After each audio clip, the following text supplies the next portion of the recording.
inside my own world of make-believe. Kids screaming in the cradles, profanities. I see the world through ice covered in ink and bleach. Cross out the ones who heard my cries and watched me weep. I love everything. Fire spreading all around my room. My world's so bright, it's hard to breathe, but that's alright. Hush.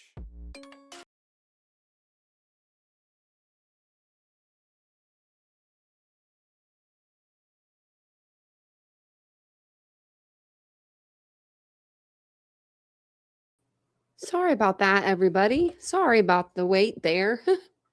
I was trying to turn the music down as the thing was coming off. So sorry about that. I didn't want you guys to wait that long. So I tried to make the music shorter, but then I just sat there for a minute. So welcome in, everybody. It's good to see you guys. Welcome back to the channel if you're not new here. But if you are new, my name is Tanya, and this is TitaniumBuilt. Thank you for joining me today.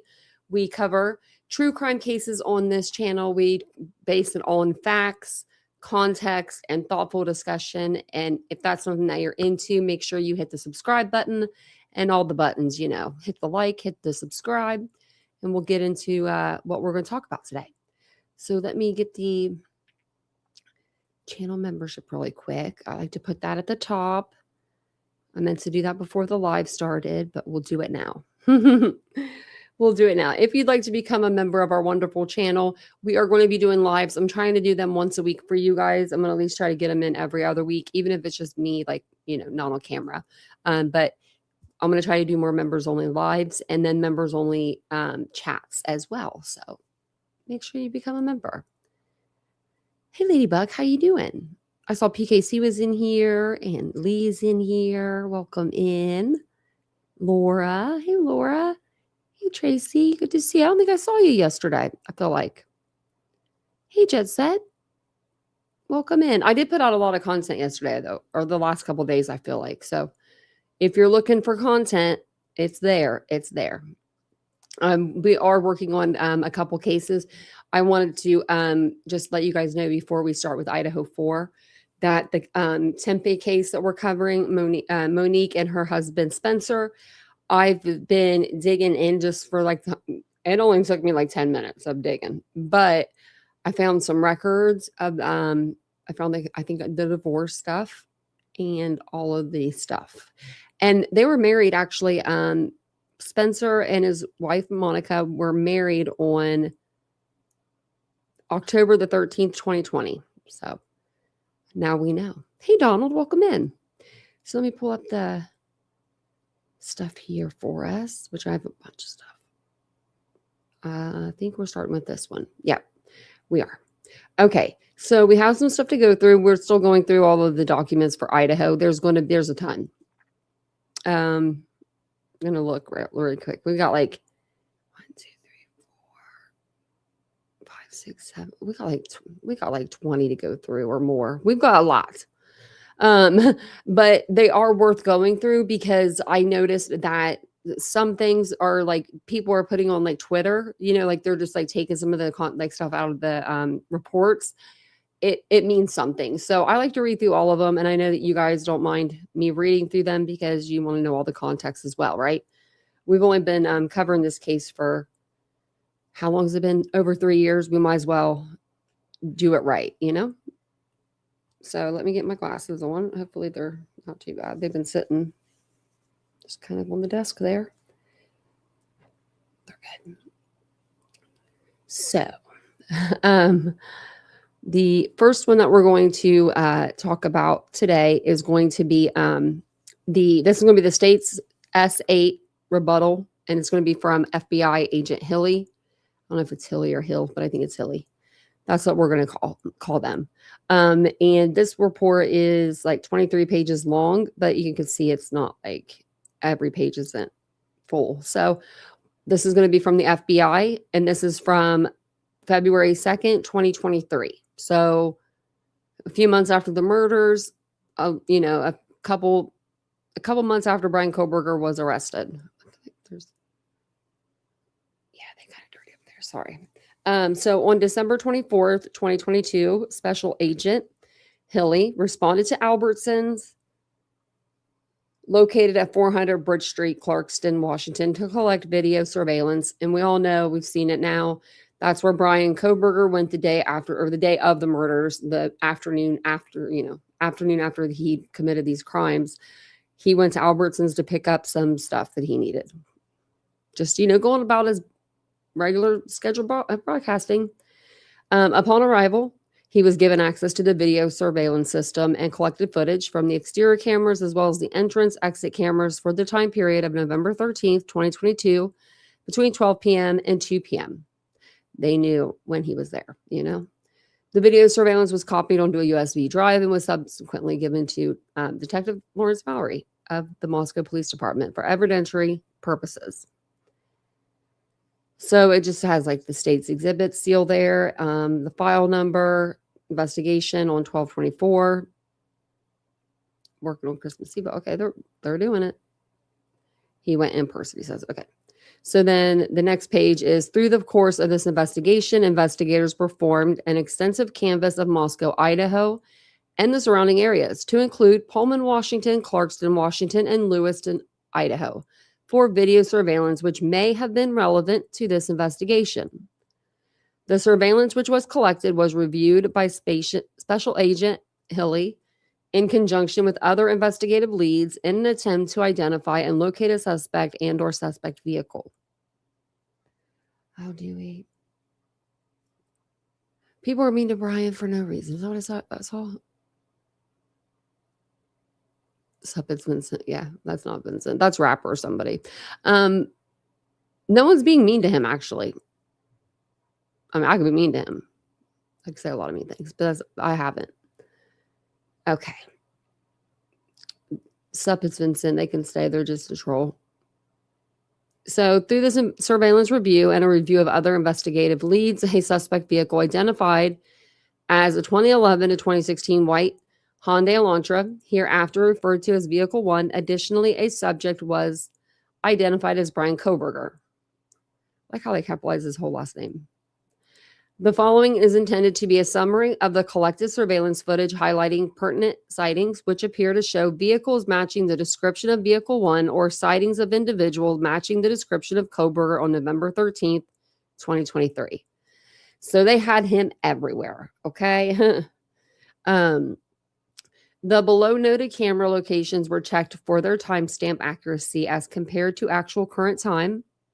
The following time accuracy was found for each location. So, and they have it like, this one here, camera time approximately 1 minute and 43 seconds behind local time. So they have them on Indian Hills, three different cameras. I'm assuming that those are probably from homes. They have them on Main Street, Ridge Road, Linda Lane, King Road.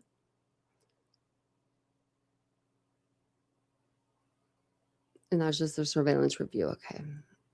Linda Lane again, Paradise Drive, Bishop Boulevard, Pullman, Washington, Northeast Stadium Way Nevada, sorry.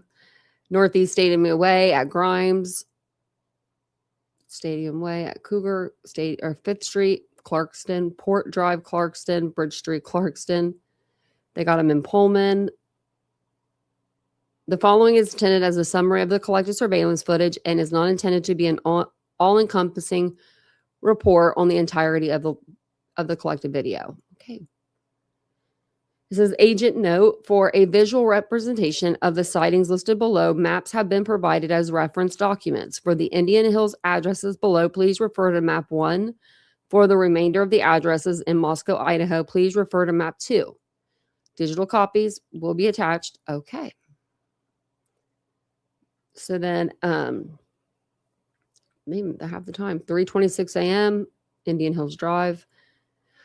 Summary, a vehicle matching the description of Vehicle 1 is seen driving westbound on Indian Hills Drive. I'm just going to read the summaries to you. The headlights of a vehicle are seen traveling westbound on Indian Hills Drive. A vehicle matching the description is seen traveling westbound on Indian Hills Drive. Same thing. traveling westbound on Steiner Avenue, crossing Main Street and continuing westbound onto Lauder Avenue. They got you everywhere. Lauder Avenue and Ridge Road. Lauder Avenue as the road curves to the north towards Taylor Avenue. So these are going to be probably on people's homes. The dumpster. Okay. A vehicle matching the description of vehicle 1 is seen traveling westbound on Taylor Avenue past Linda Lane. King Road, turning onto Queen Road. And then the 1330 parking, which is Linda Lane. A vehicle matching the description of vehicle 1 travels east along the north side of 500 Queen Road. The vehicle turns south along the east side of the building, then turns west along the south side of the building. The vehicle matching the description of vehicle 1 exits the frame, traveling west in the direction of 1122 King Road, Moscow, Idaho. And that was at 3:30 a.m. Then I got the headlights briefly shine on the upper exterior of 1127 King Road. Traveling westbound on Queen Road, turning north onto King Road. Headlights can be seen shining on trees to the west of the intersection of King Road and Taylor Avenue, indicating the vehicle turned west onto Taylor Avenue. They did their due diligence. Headlights are seen southbound on Wallington Drive behind 1119 King Road. This is just him, like, yeah. His travels the night up, you know. Wow. They very, I mean, like, the summaries are small, but they're very descriptive. And then this one's like vehicle 1 is seen southbound on King Road, turning east onto Queen Road. Okay, then a vehicle matching the description of vehicle 1 travels east on Queen Road along the north side of 500 Queen Road. The vehicle turns south along the east side of the building, then turns west along the south side of the building. And they're talking about the apartments beside the house is what I'm thinking. The vehicle matching the description of vehicle 1 exits the frame, traveling west on in the direction of the victim's residence. Okay, I won't read all these out to you guys. That'll be kind of boring for you, but a reflection of headlights indicate the vehicle may have made an immediate U-turn back onto Ridge Road. He was driving like a freaking idiot that night. I mean, not like he doesn't drive like an idiot every time he drove. I mean, he's been pulled over more times than the average person, right? And I'm just talking about in Idaho and in Washington. I'm not even talking about out in Pennsylvania. I wonder how many tickets he had like out there. How many points you got on your license, Coburger? Because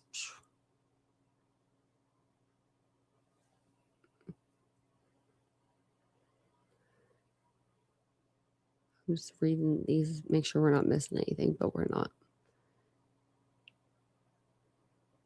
At 406, headlights are visible in a window reflection as well as on the exterior of 1119 King Road, indicating the vehicle is facing west on Queen Road. The light appears to move slowly, indicating the vehicle is descending the hill while passing by the front of the victim's residence.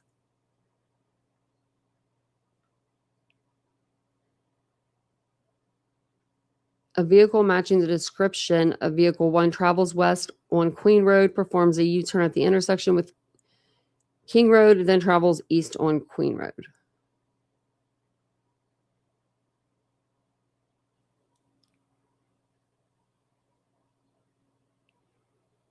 And then it goes from 407 to 420. A vehicle matching the description travel westbound on Queen Road at a high rate of speed, turning north onto King Road. Headlights can be seen shining on trees to the west of the intersection of King Road and Taylor Avenue, indicating the vehicle turned west onto Taylor Avenue.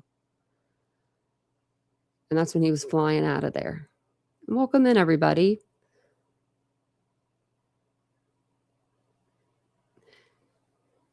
Other Vincent with a different name. What do you think? Like, why would he say that he's guilty if he didn't commit this crime? And don't say because he was trying to, because he didn't want to, he was afraid of the death penalty because they have not used, the last person they executed was like 40 years ago. think they just might have executed someone recently, but it took like 40 years for them to do it. So that couldn't be it. That definitely couldn't be it. Right? His sister even said he was guilty, pretty much. She said they don't talk about the crime that he committed. Ugh. Okay, so agent note. Due to the speed of the vehicle, because he was flying out of there like a mother, and its distance from the camera, the vehicle matching the description of vehicle 1 is difficult to identify. However, this vehicle is seen driving northbound on Bishop Boulevard, followed shortly after by a semi-truck. Moments later, the white sedan is seen on the following camera, still followed by the semi-truck. So it has another agent note. The camera at 1330 Johnson Avenue shows 2 separate roads, Johnson Avenue and Bishop Boulevard. Johnson Avenue is in the foreground and Bishop Boulevard is in the background. In the surveillance, the vehicle matching vehicle 1 is seen on Johnson Avenue, while the semi-truck traveling behind the vehicle is on Bishop Boulevard. Are they saying maybe like this truck could have got on video? I don't know. And then agent note, actual time with the timestamp offset is approximately 5:25:29. Okay. Debbie.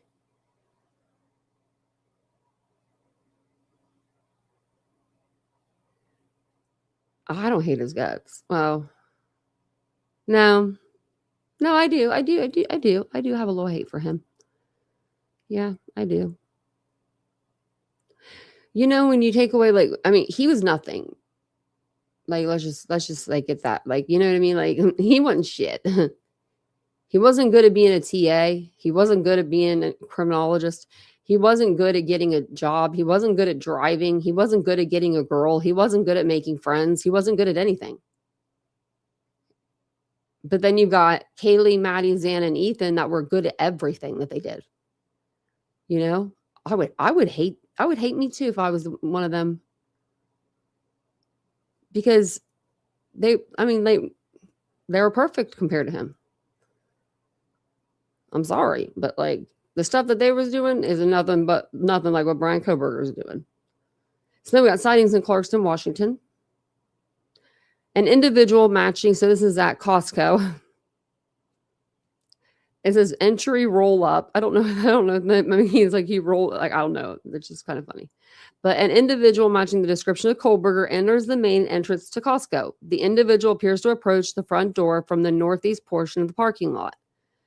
An individual matching the description of Kohlberger appears to be denied entry into Costco and leaves out the entrance and returns to the northeast section of the parking lot. What was he going in there for? Like, what did he need in bulk? Like, because we didn't see him go anywhere else and buy anything in bulk, right? Like,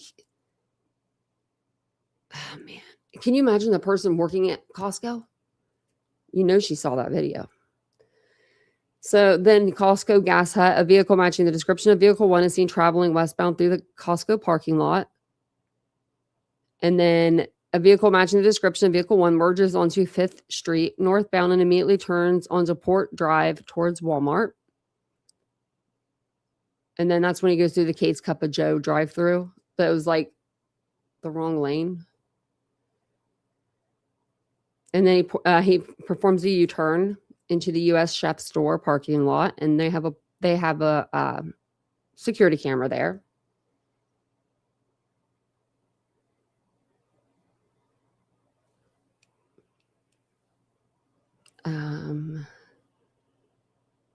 Through Albertson's parking lot, eventually parking in the upper left corner of the screen behind a pickup truck. An individual matching the description of Kohlberger walks from the area where the above-mentioned vehicle parked towards east entrance to Albertsons. He's seen entering Albertsons, is seen checking out at the self-checkout with his Nikes on. He's seen exiting. And then he returns to the parking area. Okay, so a vehicle matching the description of vehicle 1 drives south towards the parking lot exit to Bridge Street. It's really weird because, like, where I grew up, Bridge Street, that was like our main road.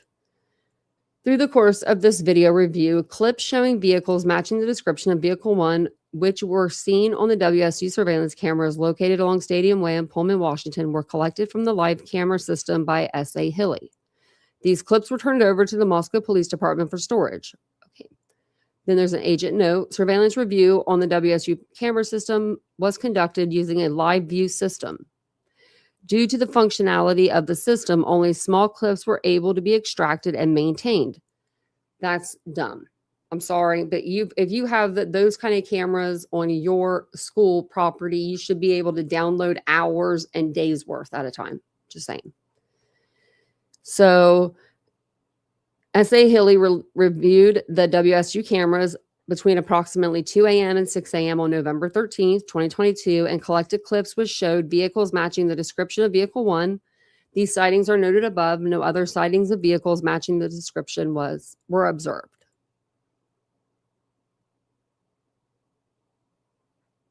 Yeah, 4 people lost their lives. Yeah, and a bunch more, right? Yeah, they have to hide their identities because of this. I mean, look at Koberger's sister. Like, what the hell? I'm sorry. Like, I think Vincent was right when he said maybe she's trying to hide who she is. And like, I never thought of that. I probably wouldn't have thought of that. But when he said that, I was like, you might be right. Because, I mean, she probably doesn't want to know. Like, she probably doesn't want people to know who she is because of her brother. And that's sad. I mean, that's sad that they didn't do anything. His family didn't do anything. His poor dad has heart problems now. He probably, I'm sorry to say, but if his son didn't do all this, he probably wouldn't be having the heart problems he's having. But the poor guy is. And that's why he couldn't go to, the sentencing. And that's sad. But Koberger also is able to say, like, I want this for my birthday and I want that for my birthday. And I don't like that. I don't like that. So in the early morning hours of July 17th, 2024, S.A. Hilly responded to the area of 1630 Northeast Valley Road. That's Brian's apartment, which is the former residence of the subject in this investigation, Brian Koberger. The purpose of the visit to this area was to recreate drive time from Koberger's residence to the intersection of Washington 270 East and Airport Road. At this location, a video camera from Floyd's Cannabis captured a white sedan traveling southeast through this intersection at approximately 3:02 a.m. on November 13th, 2022. S.A. Hilly proceeded to drive from 1630 Northeast Valley Road to the intersection of, I think it's Washington, but WA 270 East and Airport Road via 2 different routes, which are detailed below. While driving the routes, utilized cruise control in order to ensure the posted speed limit was maintained throughout the entirety of the drive. Well, if there's a car in front of you and they're going 100, Brian would be going 95. No matter what, because he has to ride the back of another car. It's really. So total time of route, 11 minutes and 13 seconds. Total distance, 7.7 miles. This is the route that they went. Time of driving.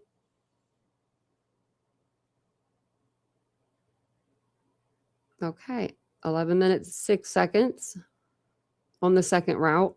7.5 miles. So 0.2 mile difference. And then digital copies have been sent. It looks like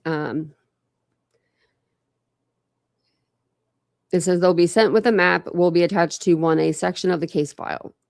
Estimated time on the attached document will differ from the actual drive time due to the directions being created at approximately 7:30 a.m. and variables such as traffic conditions, traffic lights, actual speed traveled, etc., being potentially different between 3 and 4 a.m. Why were we not doing this drive at between 3 and 4 a.m. or after 4 a.m.? And that's what I said about the house. That's what I said. That's why I was screaming when everyone was like, don't tear down the house. The jury has to see it. I'm like, no, because they will not see it in the condition that it was in the night of the murders.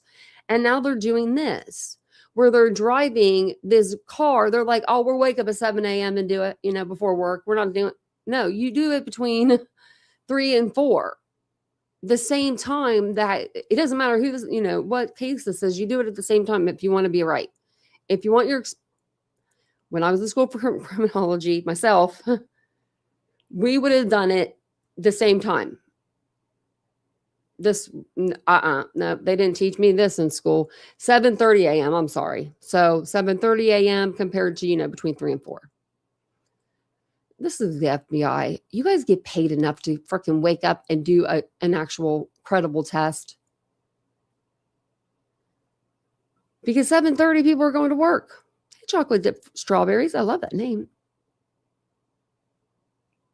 Yeah, he had that one friend that was kind of a friend, Christian, but then him and his wife would kind of talk about Brian behind his back at the same time. So, And if you're just now joining us, we are talking Idaho 4. We're going through some case files right now. So make sure you hit the like, subscribe to the channel, all the fun things. And you know what I forgot to do earlier? I forgot to pin the link to be a member. I'm going to do it really quick. If anyone would like to become a member, we would love that. I have pinned the link to the top of the chat. Okay. So this is the next report. Kenneth Bonifin, date of birth August 29th, 1980, residential address 651 Paradise Drive. I swear they are doxing everybody. He was interviewed as a resident after being advised of the identity of the interviewing agent and the nature of the interview. They provided the following information. Since video was last collected from his residence in 2022, Bonifin has installed new video surveillance cameras at his residence. He knew that his previous cameras from which previous video surveillance was collected were motion activated. Specifically, Bonifide recalled that his surveillance cameras were set up to capture motion activation when people walked in front of his residence. Due to this, his previous cameras did not activate when vehicles would travel west on Ridge Road and turn north at the intersection in front of his residence. Additionally, Bonifin also had a camper parked in front of his residence, which he said would keep vehicles driving this direction from triggering his cameras. Well, why did you do that, Bonifin?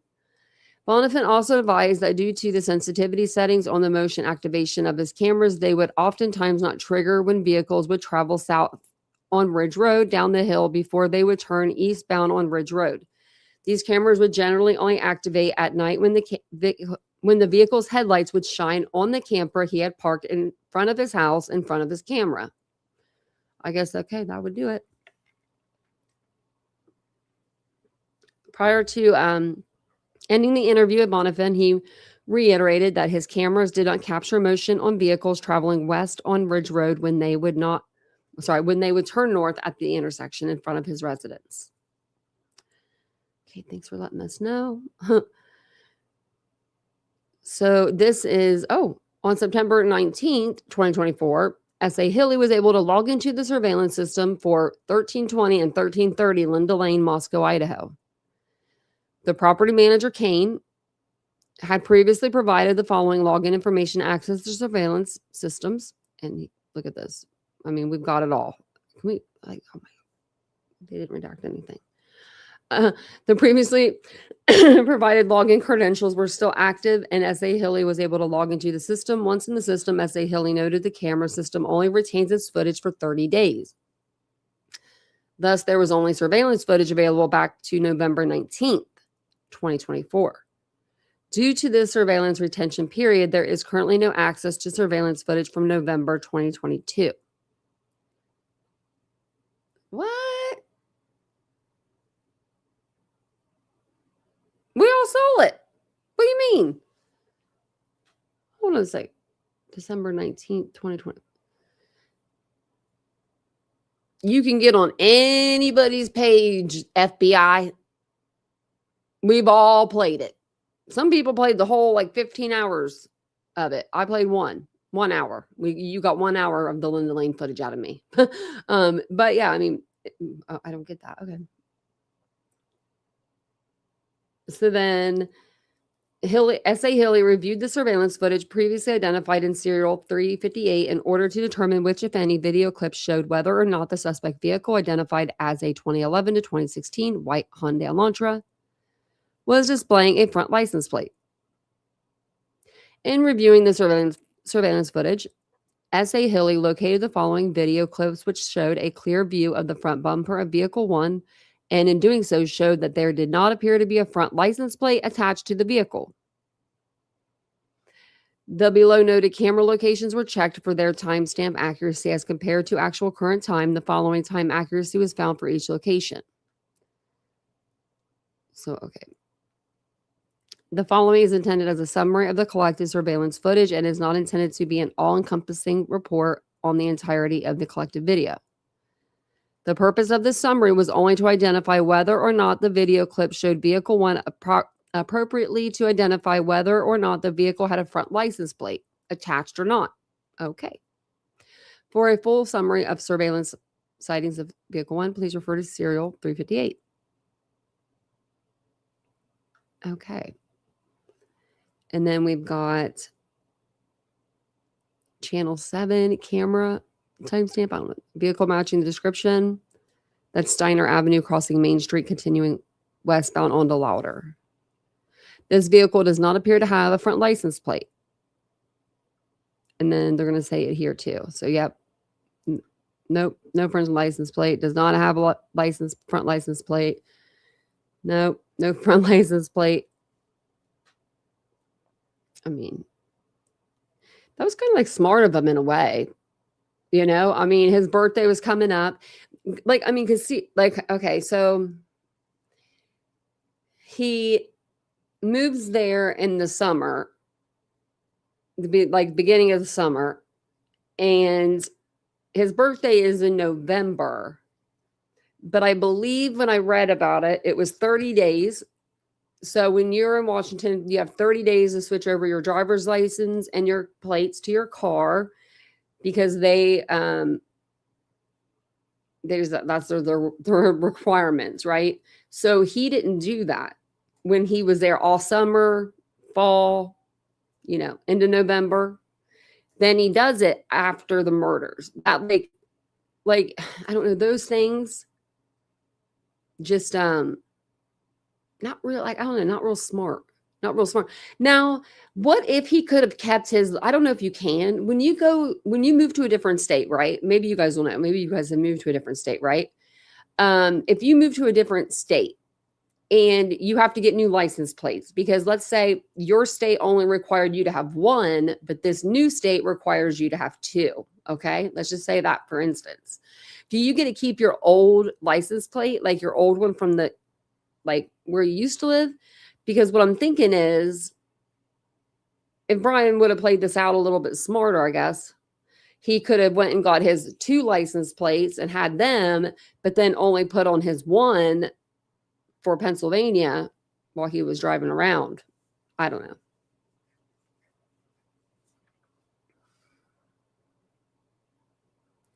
Damn it, Vincent, I love Brian. No, come on now. I'm banning you. I already banned him. I don't want people to really think that's like my Vincent. It's not. I was trying to. Oh, I think he did it and he did it alone.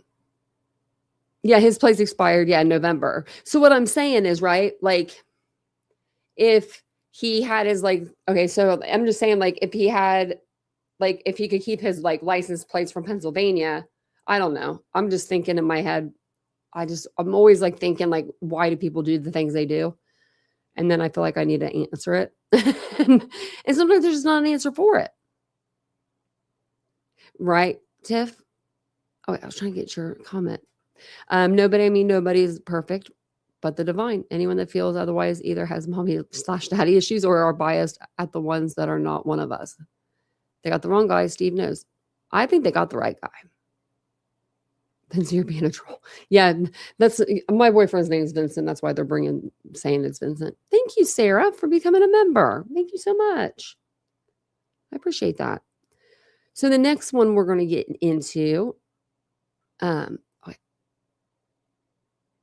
right, Debbie said, I'm sorry, but nobody's going to admit they did something that they didn't, and he didn't. He did it alone. Yeah, and the reason why I believe he did it alone, I thought this before we even had before we even had the suspect.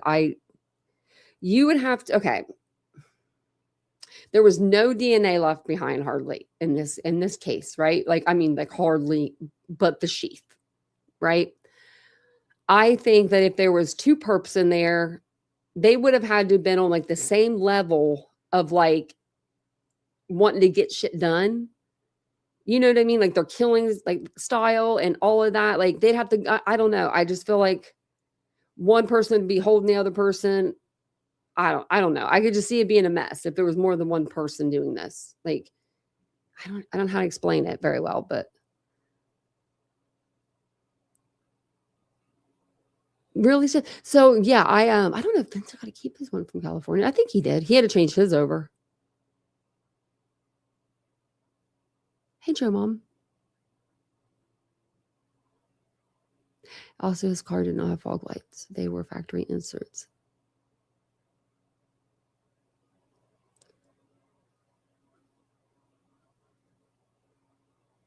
Yeah, and no one was on BK's level. He had the thought, he had the, like he was into the criminology aspect of things. I don't know, just too much for me. I mean, I think he did it. I think he did it on his own.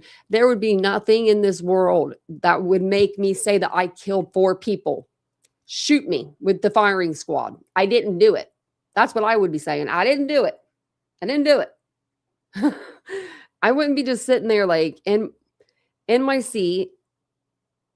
No, and no, just sitting there for 2 years like this.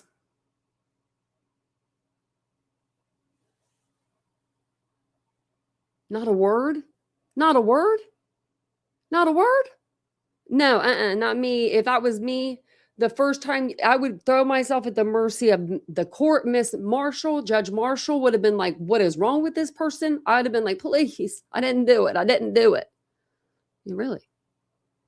His registration expired on 11/30. Technically, he could keep plates. Oh. So see, I don't know. I just thought like if maybe that would have helped him out a little bit.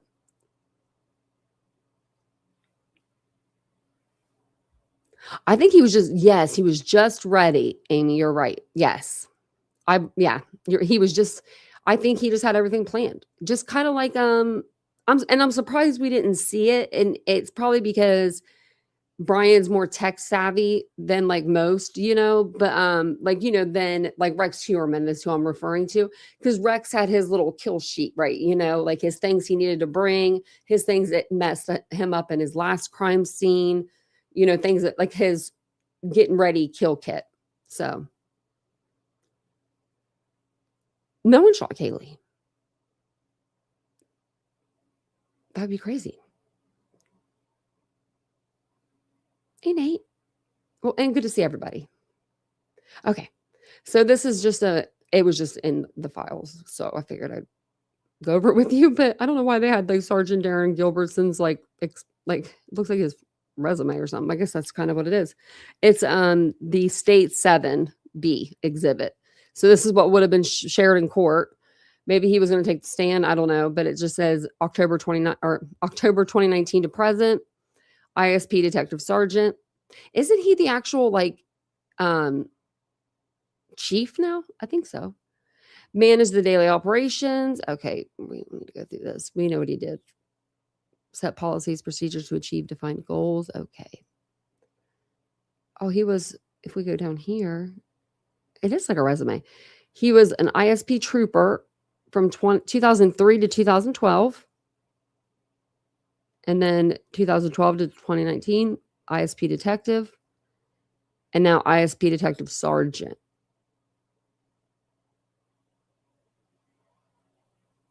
Certifications, let's see. That tells me nothing. Field training officer, that tells me something, but post intermediate, I don't know what post is. I should, but I don't. I should, but I don't.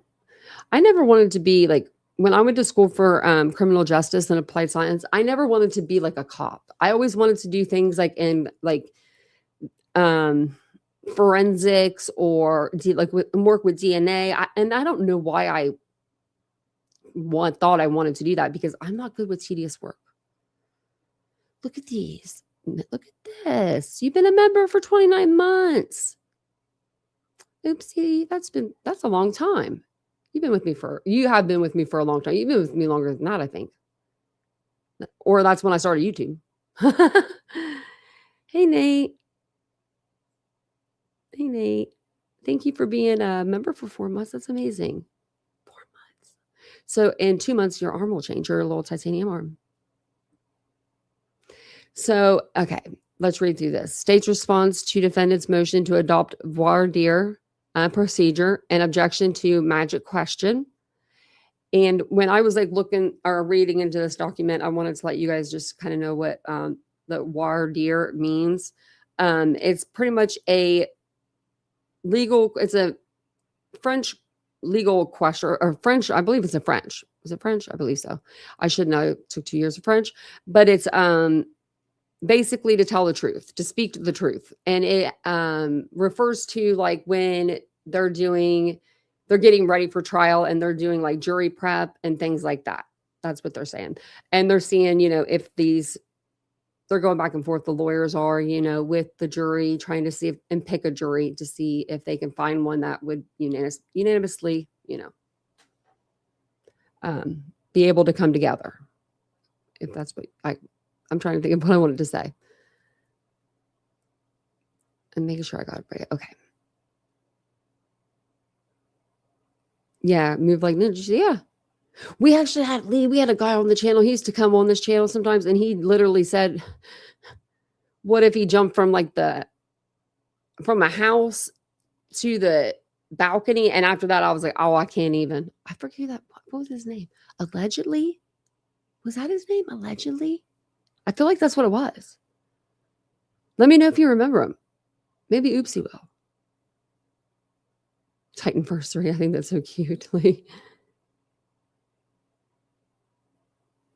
Okay. Comes now the state of Idaho by and through the Latah County prosecuting attorney in response to defendant's motion to adopt voir dire procedure and objection to magic question. To the extent that the defendant is simply requesting that this court follow the law and appropriately exercise its discretion, the state does not object. But as set forth more fully below, the state objects to some of the requests to the extent that they exceed what is required by law. And this is the state's response. So the defendant makes 5 requests of this court. You shouldn't request nothing. First, the defendant asks the court for a significant opportunity to voir dire proposed jurors. Second, the defendant asks that he be permitted to determine through voir dire whether each prospective juror understands mitigation. Third, defendant asks the court to exercise diligence in denying improper Witherspoon challenges. Fourth, defendant asks this court to find that rehabilitation of disqualified jurors via the magic question violates the defendant's rights. And finally, defendant asks that voir dire be conducted individually and sequestered after the jury questionnaire process. And we went over the jury questionnaire process on one of our previous lives on this case. Oh, I thought that went back down. It didn't. Oh, I'm missing stuff. I didn't even know. Thank you, Julian. I was a court clerk for one death penalty trial in my life. It was awful. Minors had to testify. Oh, death after 10 years. He's still alive 15 years later. Yeah. Thank you for the $5. That's so sweet of you. Thank you so much, Julian. Yeah. 15 years later. It's crazy. We looked him up. We looked up the death. There's only 9 people on death row in Idaho. One lady. We got one lady on there. She, I think she killed her husband, set him on fire or something.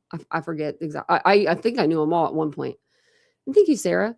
The same way gag order protected the public from BK's brutality, I have a sneaking suspicion the same will be true of the Rainers. Is that how you say it, Rainers? Probably. They have a gag on, what is the case? What case is that? They just put a gag on? Was it Anna Kempner's? I don't think it was Anna's. I'll think of it in a minute because I know I got something down here in my thing for it. But yeah, they just did it to some other case. And I was like, okay, well, guess we're not talking about that for a while. I mean, we will still talk about it. So the argument here is, and thank you guys so much. That's so nice of you. Let me hurt those.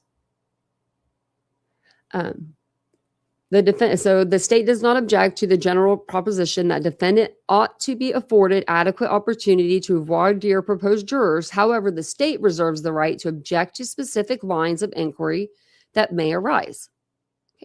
Defendant argues that he should be afforded a significant opportunity to voir dire prospective jurors and goes on to argue that adequate voir dire is essential and that the court should not restrict voir dire questioning on the topic of the death penalty to yes or no questions.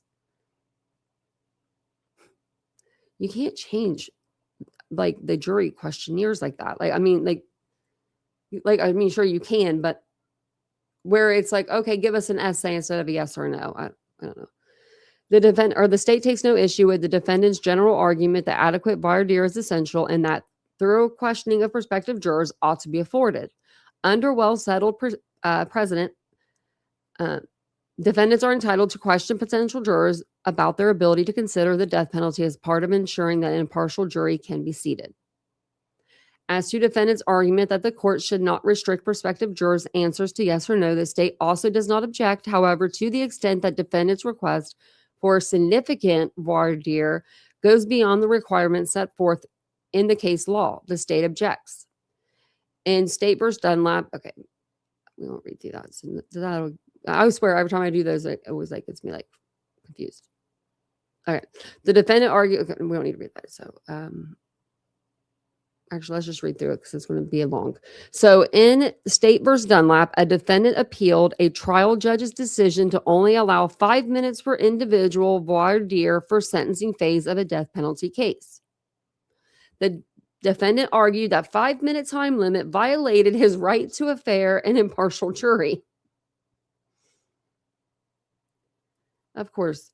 In that case, the trial court had initially ruled that there would be no individual voir dire at all after considering the comprehensive nature of the jury questionnaire and the court's belief that the party's opportunity to ask follow-up questions of individual jurors based upon their responses to questions directed to the panel during general voir dire was sufficient to select an unbiased jury. However, the court eventually decided to allow a 5-minute individual voir dire of each of the jurors. The Idaho Supreme Court held that the trial court acted within its discretion and that Dunlap had failed to demonstrate error. The state recognizes that Dunlap addressed only the sentencing phase and is not asking this court to restrict voir dire to a literal 5 minutes. Rather, Dunlap highlights the court's ability to utilize its discretion, thus recognizing the court's authority to supervise voir dire subject to such limitations as the court may order. The state would respectfully submit that specific objections to the finer points of questioning of specific jurors are better addressed during the voir dire process itself. Okay, that was pretty long. If you're drinking, take a drink every time I say voir dire. Jeez. It's been a lot, hasn't it? It's been a lot. Yeah, right? I'm like, oh my goodness. Sarah could feel it. She was like, Tanya's losing it. Tanya's losing her breath over there. Yeah, true justice when you're no longer here. The vegan special drink selection.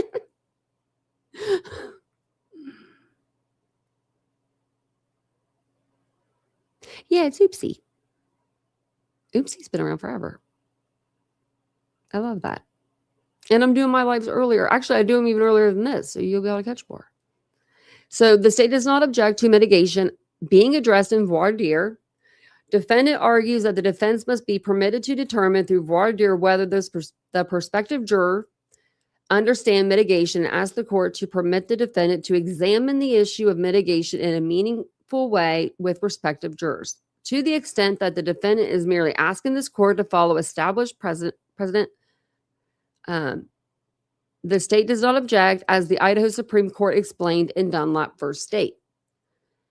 Okay, we don't really need to read through all that. Okay, so there is no reason to believe that the court will not follow the holdings of Witherspoon and Morgan, and thus defendant request it's not ripe. Next, defendant admonishes this court to be cautious that it not remove a juror for having qualms about death, because improper removal of a single juror for opposing the death penalty is irreversible error. Well, of course you want someone on there that opposes the death penalty, Koberger. Of course you do. I mean, don't say no to her just because she says she's against the death penalty. The state does not dispute that Witherspoon and Morgan are binding on this court and therefore does not object. However, to the extent the defendant may intend to ask this court to go beyond the holdings of Witherspoon and Morgan, the state objects. The state further objects because the defendant request is premature and not ripe for review. In Witherspoon v. Illinois, the United States Supreme Court evaluated a state statute that allowed jurors in death penalty cases to be excluded when they possess only consensuous scruples against capital punishment. After the court explained that a man who opposes the death penalty no less than one who favors it can make the discretionary judgment entrusted to him by the state and can thus obey the oath he takes as a juror. The court held that a death sentence cannot be carried out if the jury that imposed or recommended it was chosen by excluding Ben Armin. What the hell does that mean? Oh, I need to like look this up. It's plural. Let's see what the speech is. Verneyerman is a person summoned to court for potential jury duty. Why couldn't they just say that? Why they gotta be making the words difficult, right? It's just like, man. Oh, you mean, is it Joshua, I believe his name is? The handsome young guy they got at the end?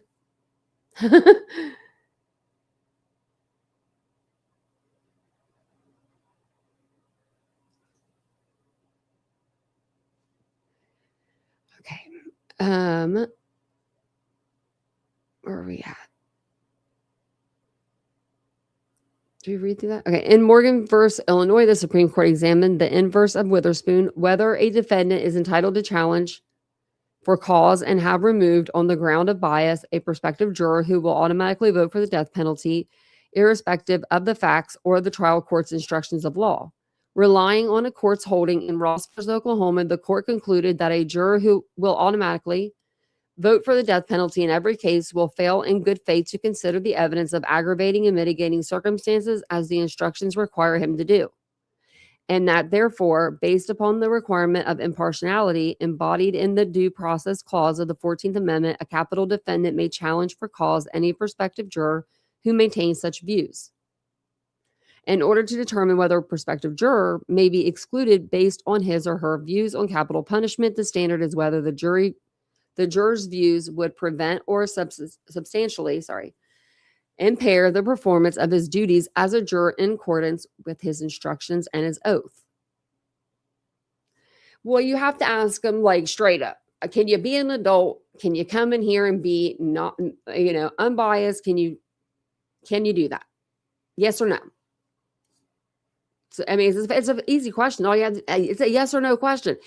Can you sit up in this courthouse and convict him if he is guilty? If he is found guilty, can you sentence him to death?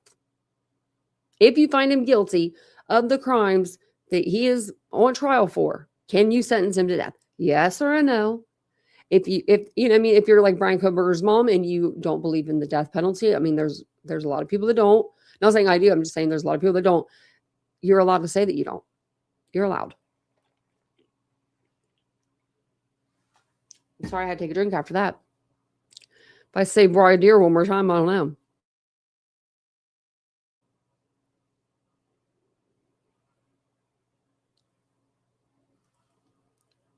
Well, Debbie, she was making a lot of money. She made millions. So in order to determine whether a prospective juror, I think I heard about this tonight. A juror may not be challenged for cause based on his views about capital punishment unless those views would prevent or substantially impair the performance of his duties. Okay. This standard likewise does not require that a juror's bias be proved with unmistakable clarity, because determination of juror bias cannot be reduced to a question and answer session which obtain results in the manner of a catechism. I'm looking them all up. Why are they putting these? And watch, it's going to be something simple that we should all know, but okay, that's one. No, what does this mean?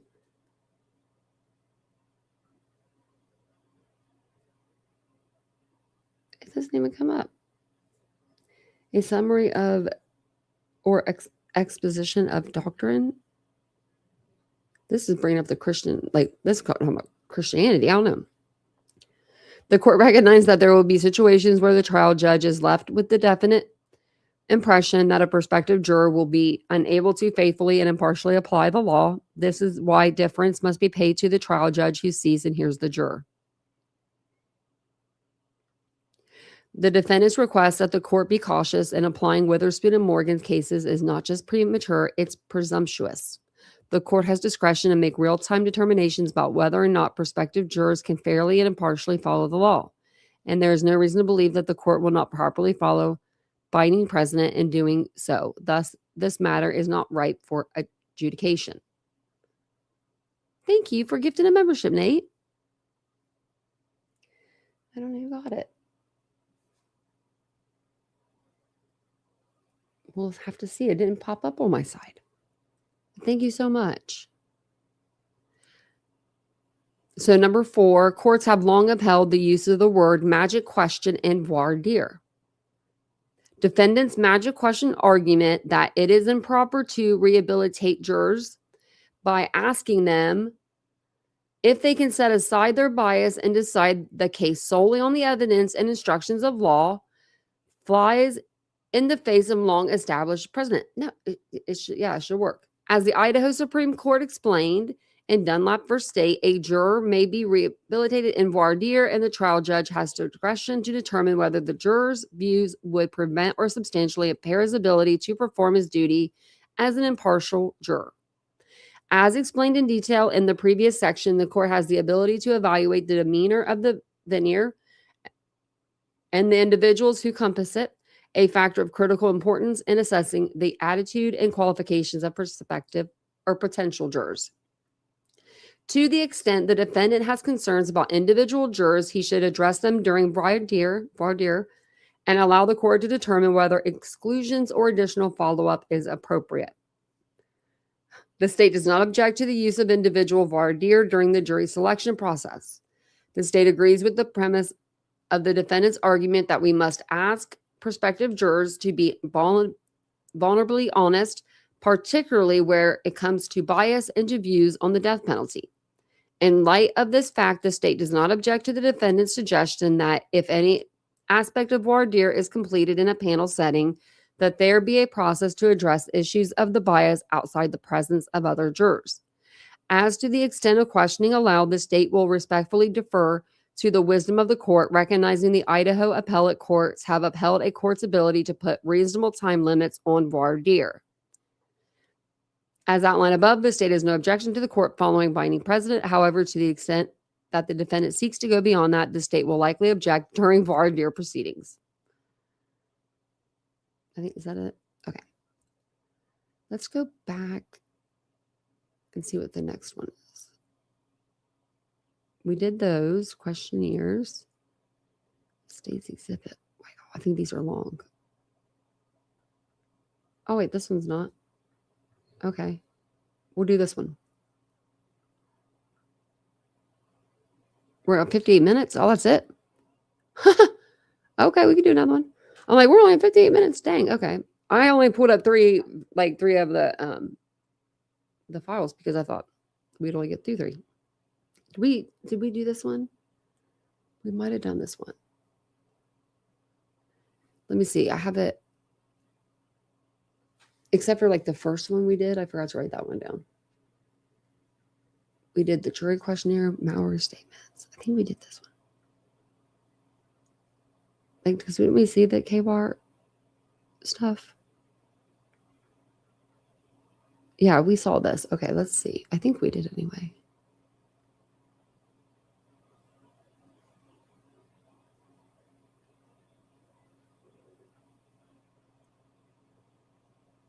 Okay, yeah, we did those.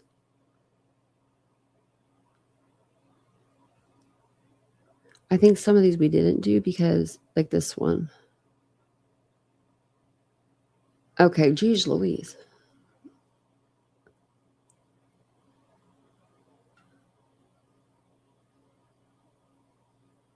Okay. That one. Okay, we'll do this one.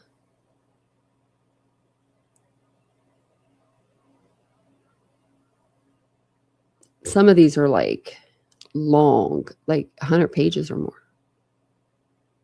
I think we should do these two together. Okay, we'll do those two together because they're the same person.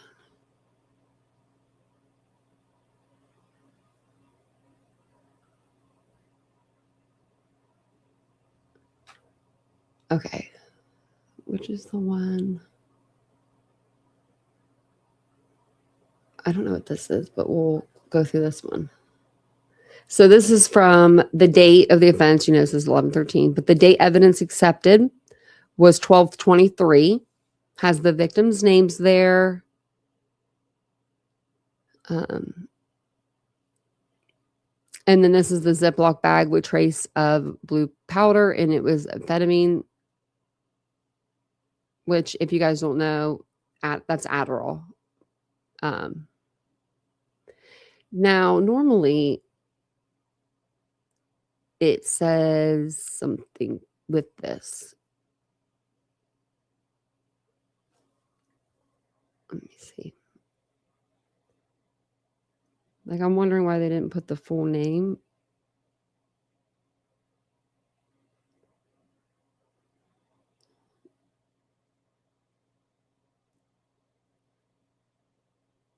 Give me just a second. Oh, okay. Out of stock.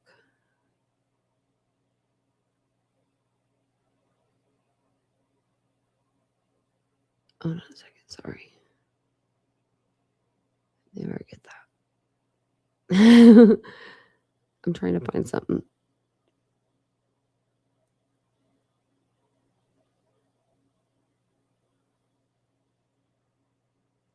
I mean, I guess maybe they're different, but they usually like would be like amphetamine, and it would be like salts.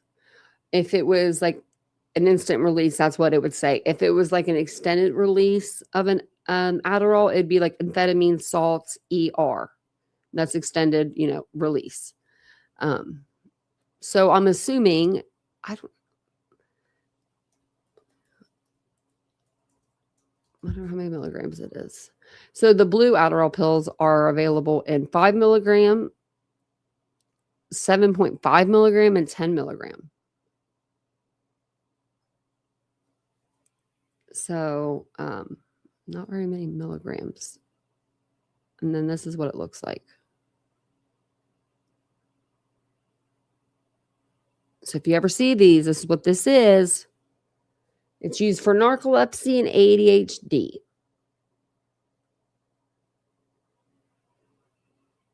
Oh, you never heard of them being blue? Yeah, they have blue. So like normally like the peach or the orange ones are 20 milligrams. And then these ones are the 10 milligrams. So, I mean, they were partying, but they weren't partying. You know what I mean? Like, just saying. I've seen crazier. I have so many of these files up now. I don't even know how to get back to where we were. There we were. Okay, so this is lab number item 71. It says extracts returned with evidence. They'll be returned to the, submitting agency. The descriptions, conclusions, and interpretations stated above apply to the samples as received. I guess it's going to tell us down here anyway. Sealed, yes. Initialed, yes. Okay. Blue powder found on desk in bedroom, unmeasured. They opened or started. It was 12/28. They did the test. Ziploc bag with trace of blue powder. And it came back, sample contains amphetamine. Additional comments, extracts returned with evidence. Additional observations and notes. Cut bottom of Ziploc bag when assessing evidence envelope. They ran extracts on a different GCMS that has better chromatograph. I know how to say this. Chromatograph. I can't even say it. I can't say it. I'm getting upset because I've learned this word. Now we're going to have to take it over here because, and if it's more than one syllable, I can't. I just can't pronounce it. Chromatography. Thank you, Google. And response 4, I don't know how to say that either. You guys are going to be laughing at me, but I don't know how to say that word. You guys probably don't either. Does anyone know how to say this? I'm going to tell you. Phenethylamines. Wow. I need to go back to school. Oh, so this is just the charts. Chemical. This is chemicals, UDA, instrument. I guess this is the time.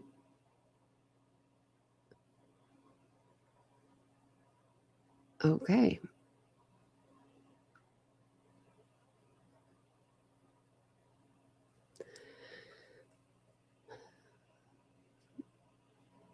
I don't know what these charts are. I'm not going to lie to you guys. Okay, so here it says amphetamine indicated.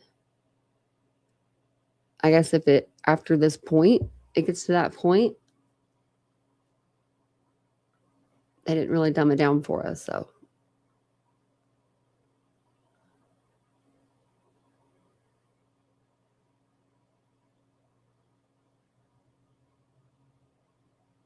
And this is amphetamine detected again. And instrument they use is called the Blue Falcon. They did this the day before they arrested Koberger.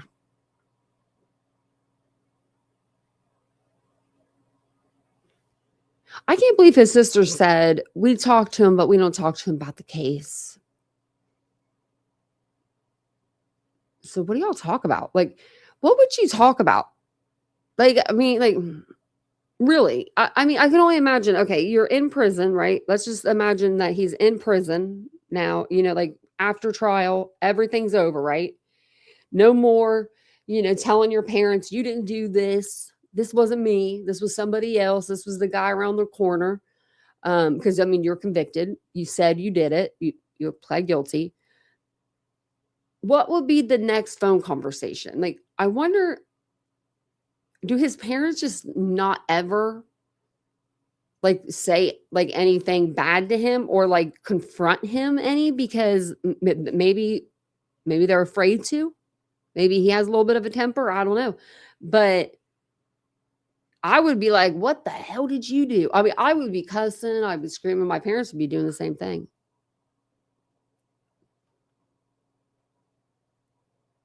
Yeah. Casey says she wouldn't be the first person to take their prescription in a way that it wasn't meant to be taken. And I agree. Definitely no victim blaming. I used to take Adderall for fun. Adderall's a hell of a drug. So I realized it was absolutely not fun. Yeah, kids experiment. I mean, like especially in college, that those are. I mean, like they used to say that to us. Like that's kind of weird now that I think about it. But they were like, these are your time. These are your years to experiment and have fun, which it is. But just be careful, like with what you're doing. Just don't be out there, running amok, being crazy. And I don't think any of these guys were. Like they were definitely doing things way better than what I was doing at their age, probably. I ain't gonna lie about that. And I was from a small town too. We didn't have an Uber though. We never had. That sucks. I don't even know if my small town that I grew up in even has Uber. I'm just going through these to see if anything looks familiar, but it really doesn't. I'm sure that I've looked at these when I was in school maybe, but it's a sample name amphetamine. And I don't know if it's like this is the amount or that's the amount. I mean, it looks like both. Maybe they tested like two different samples. Maybe this is them testing a lot of different samples and they couldn't get a lot of like the powder, like or whatever, like for the smaller sample. Oh, I guess that was all of it. Let's get back over here.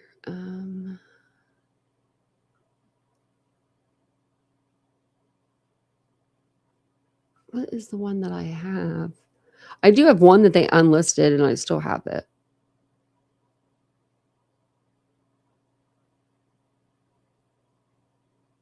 Okay, we read that. We read that. We read that. And then all these are the ones that we can't access anymore, which is so weird. But you can access this one.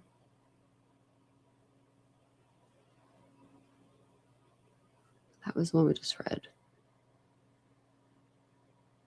Okay, I don't know if we read this one. I don't even know if I can get this any bigger. I can get a little bit bigger, so. But this is from Tara Martinez. And investigating officer is Justin Blaker. And it says here, the field notes, on 11/16/22 at approximately 1920, forensic scientists Carrie Hogan, Haley Yingling, Jenny Ayers, Wyatt Berry, and I arrived at the Idaho State Police District 2 office located, gives the address, to assist with the homicide investigation. Detective Talbot was present upon our arrival. Detective Talbot briefed us on the scene information. On 11/17 at approximately 8:54 PST, FS Hogan, Yingling, Ayers, Berry, and I arrived at 1122 King Road, Moscow, Idaho. Detective Talbot was present upon our arrival. 1122 King Road is a white-colored 3-story home that faces north in a residential neighborhood. The house consists of 6 bedrooms and 3 baths. The first floor consists of a west bedroom, a bathroom, a furnished room, and an east bedroom, and a stairway to the second floor. The second floor consists of a living room, a bathroom, a west bedroom, an east bedroom, a kitchen, a storage room under the stairs, and a switchback staircase to the third floor. The third floor consists of a west bedroom, a landing, a bathroom, and an east bedroom. The second floor west bedroom had few belongings. A bed was against the south wall, and a table with 2 drawers was against the north wall. A freestanding mirror and furry chair were in the northwest corner of the room. There were a number of apparent bloodstains on the bed, the south wall, the west wall, the door, and the floor. Okay, so this doesn't say anywhere that there was blood on a chair. So just pointing that out. Because we haven't heard anything about him. We heard in the Dateline episode, remember, it was like dun, dun, dun, that he sat down in the chair in Xana's room. So it would have been the white fluffy chair. And they are not saying that there was any blood on that chair.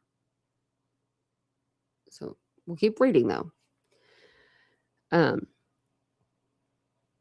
Let's read it again. So the second floor west bedroom had few belongings. A bed was against the south wall, and a table with 2 drawers was against the north wall. A freestanding mirror and furry chair were on the northwest corner of the room. There were a number of apparent bloodstains on the bed, the south wall, the west wall, and the door and the floor. In the third floor east bedroom, a bed was against the north wall, and a closet was against the south wall. A desk was against the west wall. There were a number of apparent bloodstains on the bed, the north wall, the east wall, and the west wall, and the door. They took images using the LizQ imaging system, which is a 3D scanner, and they were taking pictures everywhere. Oh, you are? I will. Let me put my email in here, and then email me, since if you put yours, it'll like do something weird. Yeah, hit me up for sure. TitaniumBuilt@gmail.com. Yeah. Oh, look, and then Nightbot came in after me. Thank you for the $10. I appreciate that. Thank you. I like Dr. Vanna. I was actually thinking of her yesterday, which is crazy. I was thinking of her yesterday. I was thinking, I went over, like, after my live, I went over, and I saw Drunk Turkey was live, and he was going over what I had already put out. Brian Koberger's sister's, note or whatever it was, interview. And so, yeah, he was going over that. And I listened for like a second or two, and then I just, I went to bed. I was so tired last night. Yeah, Debbie, it's segment. Yeah. So, like, for some people, if you really have ADHD and you take Adderall, you can actually go to sleep. Like, it'll calm your brain down. Um, I have ADHD, like, really bad. Um, it's pretty bad. I mean, it's there, you know? But, I really do have ADHD really bad. That's why I'm like, I'll be like, What was I talking about? What was I saying?" But so for me, it just kind of like helps my brain like rest, if that makes sense. Like, at the end of the day when you come home from work and you're just like, I'm done with work, like that. That's how like people that have ADHD, that's how it's supposed to be. That's how it's supposed to make you feel. But if you don't have ADHD, a lot of times it's like the opposite and it gives you that energy and you're like, ready to go. So, Sarah, me too. Girl, I was in a car accident. Don't put me on anything. It's like, yeah, a bit of a brain turn off. Yes. Like if you really have ADHD, like it's weird. It's because a lot of people that don't have ADHD, they like to take it because it gets you like super wired, like you're ready to rave, to party, all the things. Now me, when like if I'm off my medication for like just let's just say a day, if I take it, I'll go to bed. I'll go to sleep. Like Vincent before has been like, "Are you sleeping?" Yeah, I am. Yeah, based on the reaction to meds. Yeah. Right, Sarah, like I can relate to that. I can sleep on it too, yeah. Me too. Like Vincent's old car, the Acura, drive me around. I'm like a baby in that car. I go right to bed. As soon as he turns on that car and he goes like 2 minutes down the road, I'm sleeping. I'm taking a nap. It's happening. It's gonna happen. Like I don't it's the hum, It's like there is a hum to that car and it's just like I don't even know. It just like I love it. I drive it. I shouldn't.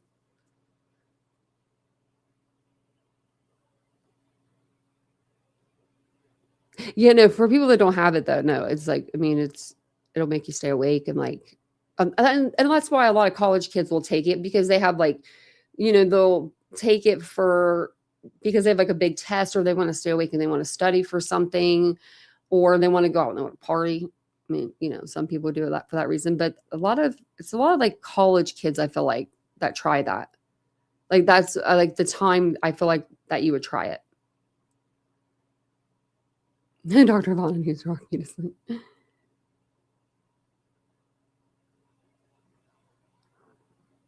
Yeah, if you have too much, yeah. It's always good to if you can lower your dose, and then that way if you can always have that extra. You know what I mean? Like that if you need it. You bought a sleeping tablet in Thailand for my flight home and knocked me out for 8 hours, never again.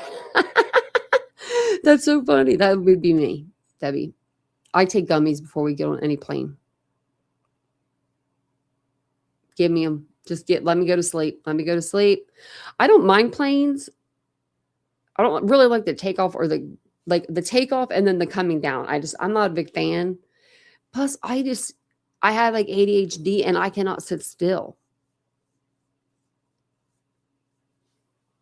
Yeah. Well, remember, yeah, they had that shortage. Oh my, I wasn't really, well, I was affected by that at first. And then I switched pharmacies and then I wasn't. But when I was being affected by that, it was bad. It was so bad. The shortages during like COVID, oh my, it was so bad. It was like, I remember like it was 7 days I didn't have my medication and I was going nuts. My brain was like it was going nuts. I was probably driving Vincent up a damn wall. He went over to the pharmacy 7 times, right? Because he was trying to help me. I couldn't even move. And so he's at the CVS. he says that they tell him, like, he's in front, he goes to the front of the line, like he waits his turn, right? Because he is a patient man and he waits his turn. They told him, hey, can you go to the back of the line? Like, start all over because we don't have her medication ready yet. Like, pretty much telling him that after they had told him 7 times to come. So then he calls me and he's like, they say they don't have it. Like, they don't have all of them. I said, get Brandon on the phone right now, because I knew he was there, and Vincent did. Vincent was probably like, she wants to talk to you. He got on the phone. He's like, I was like, what do you mean? What do you mean? You told me 7 times today to come. It's been 7 days. The 7 is, supposed to be a lucky number with 3 sevens. And he was like, well, I have 27. I said, I'll take them. I don't care about the 3. I don't care about the 3. So then I finally got my medication, but that was one of the only times that I didn't have it. But I can't imagine a lot of people went through that. Like, right, Casey, there's just some that you shouldn't. Like, I'm on a medication that you shouldn't go off of at all. And I make sure I only take half of it, the daily use. So Acuras are the best.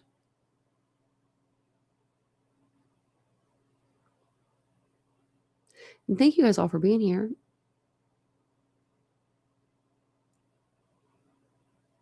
I wonder what it was, Debbie. You slept for 8 hours. I like to sleep. I sleep that long, actually. Me too. I do too, Sarah. I take an odd number. Sarah's like my spirit twin or something.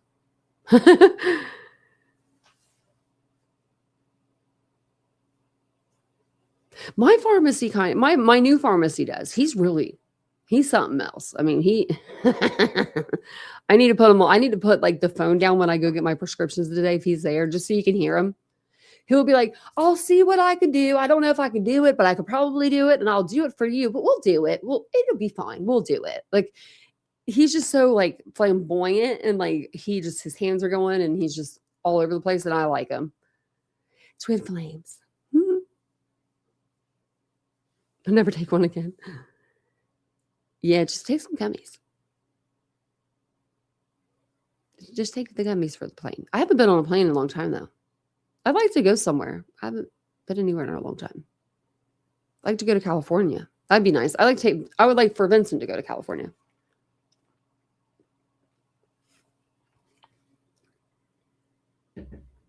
You've always slept 10 hours?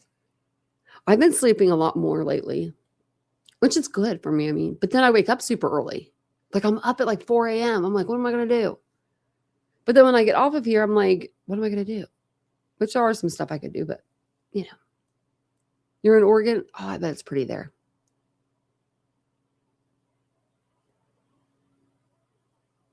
And I just slept for 26 hours. Maybe you're getting sick. Take care of our daughter. Well, maybe that's what it was too. Like, you might have just, you could get exhausted from taking care of your daughter. She does have like more of a special needs, and like, that could make you probably tired after, like, just if you're running and running and running and you're not getting enough sleep. My friend gave me a gummy last time and told me it was a sweet. One of my best friends, she makes food. It's so good. Like, I mean, it's crazy how good it is. Like, you eat it and you're like, that has weed in it, like, but hers are very good. I wonder if she has her own store yet. I need to ask her. She ran off to Tennessee and got married. I was like, what the hell? She's like one of my best friends.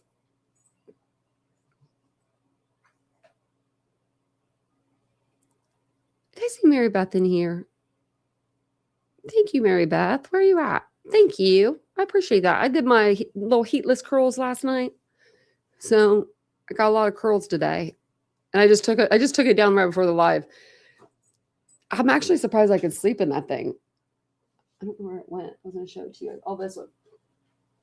If you guys do heatless curls, though, I do have a recommendation for you.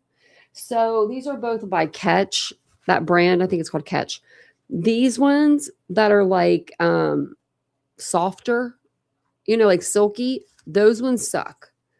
Like they don't hold your hair like throughout the night. I use these like I got these like Dollar Tree or something. They're just black elastics, but they're like cotton or something, and they stay on my hair. They will hold it in place. So I've been using that. Usually I'll curl my hair once a week or twice a week. Then we keep you up at night. So yes, that's what it is. She was off for Christmas break. I didn't even see. I knew it was something. I just said no. And I know you're probably like the one she probably goes to. You know what I mean? I know I was with that like that with my mom. What they cancel? What the hell did I will swear? What the hell did you just cancel on me, Amazon? Oh, I don't care about that. I got another one anyway. Well, good. It's out. This item's out of stock. It was this, but I got a brand new one right here. It just comes in a new bottle. It's a new bottle. I am going to do that on my second channel too. Okay, so if you guys are interested, my second channel is called Unfiltered with Tanya, Tanya, and we can see my name right there. And I've been collecting my empties. So for the past like month or so, I've been collecting all this stuff that I use that I like am going to either like rebuy or I'm not going to rebuy again. And some of the stuff I've already rebought, so I can show you like, oh, here I already rebought it. But I thought we could do something like that over on my second channel because that would be fun. And if you guys like anything about me, like if you like my makeup or my hair or whatever, like Tanya Harding, yes. But there's a lot of stuff that I had to rebuy. I was like, dang. So I'm like looking over here because I have like these shelves. So there's like a lot. There's a lot. We can go through that on the second channel. Maybe I'll come back on tonight or maybe I'll do it tomorrow. But I think it'd be fun. Do something over there, do something different. Just shit talking, talk about some beauty products, I guess. Thank you, Sarah. I got this actually at Target. Everything I wear is from Target. Will you sponsor me, Target? That's what we need to do. We all need to get together collectively and go over to Twitter or X and say at Target, sponsor TitaniumBuilt. All she does is talk about your store every day. She even has a red microphone. I almost got Vincent to buy me those bog bags. He already have one, but I was going to get the Target one. I want the Target one still. Target bog bag. They're on clearance now. She woke me up earlier and stay home Monday, no school. I was like, oh no, baby, we're going back to school. She's like, but I don't think so. She's like, I think you could teach me from home. Charlie's Angels hair. Thank you. When I brush it out, I do look like Farrah Fawcett or something because it gets like super poofy. It takes 6 of us to hold us together. I appreciate you guys all being here today. I guess I'll jump off here, get some stuff done. I got to write in my new notebook, and I have like one thing I think I have to do today. Only one thing. So I might come back on later. It seems like it's dark outside because I have these like curtains pulled. So here in a minute when I get up. Oh, actually, it is going to be dark out. It is dark out.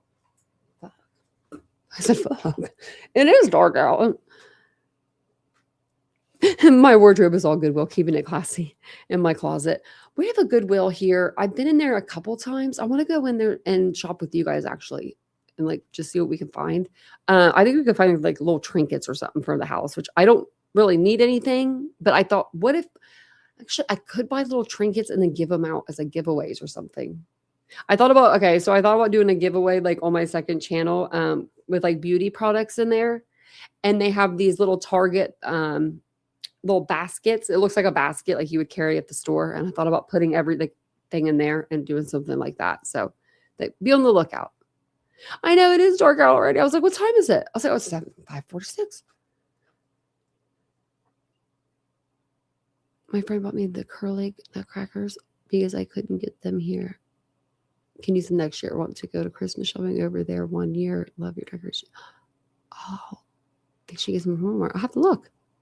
I know they're having a bunch of sales right now, like on Christmas decorations. Hobby Lobby's having like 90% off. I didn't go near it when I was in there the other day. I was like, don't put me near it. I went in there and I got that hourglass and I left because I broke that same hourglass that day. And I was like, I can't live without it. Homeware stores, like for like home goods, I shop at Hobby Lobby a lot. A lot of my stuff is from a boutique called Burlap and Birch. I used to work for that company, so a lot of my stuff's from there, like a lot of my pictures, and like my little knickknacks and stuff. But a lot of my stuff that's in here is actually from either Amazon, Target, or Hobby Lobby, I think. Yeah. Every single thing in here. I'm like looking around. I'm like, pretty much everything, yeah. I should, and maybe I should put like links to my stuff. You know, that way if you guys like it, you could shop it. But I do have a store too, and that's another thing I thought about doing. I have like all kinds of ideas. I thought about doing pre-orders through my store because I have it's actual business and you guys can trust me with the pre-order. And doing the pre-orders, but doing them like some people will do it like you order in February, you don't get it till August. No, that's stupid. Why ain't doing that kind of pre-order? We're doing like we get 3 or 4 people or 2 people that like an item and I buy all 6 of them and then I eat the cost and then you guys get a couple things. So maybe we could do something like that. You can't order from Amazon? I'm trying to think. There's a store called Home too. It's really good. I'll have to think. I'll let you know. Well, it looks like my dog just got up. Oh, it's because I got the cat over here. Look at him. Look how handsome he is before I get off here. Look at how handsome he is. Rocky. Over here, Rocky. He used to work hard for treats. Remember, he used to. He don't do that no more.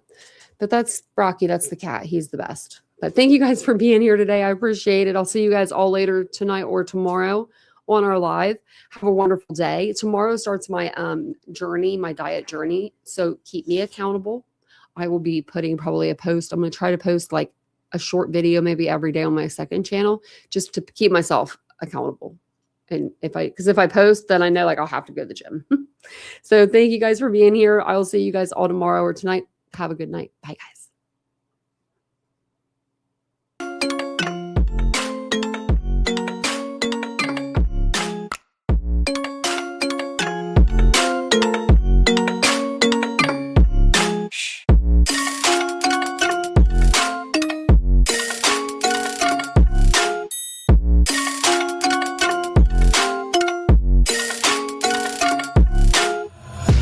Take my eyes open to force reality.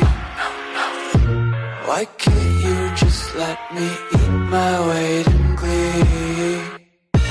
I live inside my own world of make-believe. Kids screaming in their cradles, profanities. Some days I feel skinnier than all the other days. Sometimes I can't tell if my body belongs to me. I love everything. Fire spreading all around my room. My world's so bright, it's hard to breathe, but that's alright. Hush.